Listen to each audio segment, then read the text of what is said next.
Twinkle, twinkle, little star, how I wonder what you are. Nagustuhan niyo ba ang pagkanta ko, guys? Wala lang. Wala siyang connect sa gagawin natin ngayon. Balot, Penoy, bili na kayo. Well, guys, wala pa rin connect yun. Ang gagawin natin ngayon ay itlog na maalat na puti.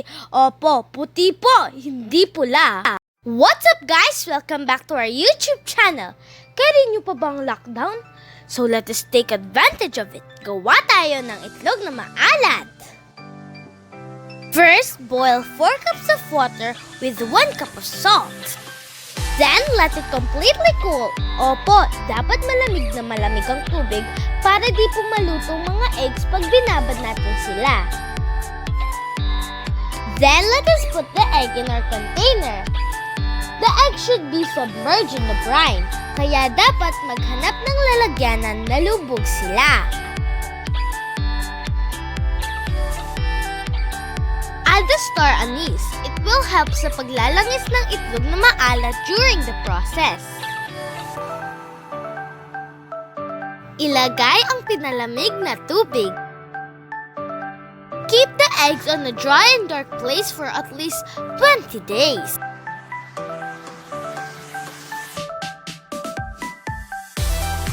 Dapat lubog siya sa brine solution. 22 days after, let's check, guys, if successful tayo. First, open the container. Then, transfer the eggs into another container with the star anise.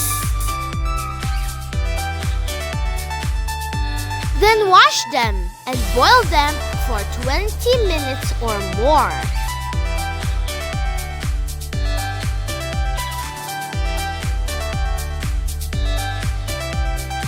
Don't forget to turn your stove into a medium heat.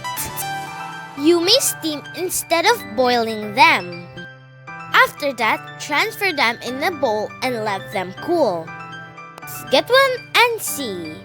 3, 2, 1! Yan na, guys! This is perfect with tomatoes. Di man perfect ang kanyang looks, 10 out of 10 ang lasa.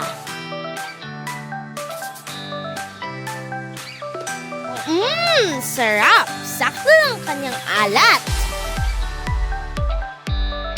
The list of ingredients. Don't forget to like, share, and subscribe.